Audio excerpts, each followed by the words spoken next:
Општина Кочани ги пренамени средствата за одбележување на Светскиот ден на ромите за поддршка на социјално ранливите групи и семејства во социјален ризик од ромска етничка заедница. Градоначалникот на општина Кочани Никол Чојлиев вели дека целта е да се намалат последиците од актуелната кризна состојба предизвикана од пандемијата која има силен удар врз целокупното општество и економијата, а нејзиното влијание е особено изразено врз најранливите и исклучителните групи. Планираните средства за одржување на Светскиот ден на ромите се одстапени на ромските здруженија кои заедно со општинските служби за социјална заштита ќе подготват пакети за храна и хигиенски производи и ќе ги поделат на семејства во социјален ризик од ромска заедница во Кочани. Со граѓанскиот сектор внимателно ќе се следи состојбата кај ранливите групи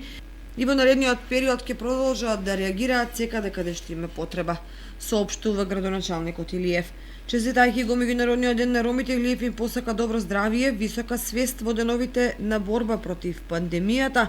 и максимално почитување на мерките и препораките за заштита од ширење на коронавирусот.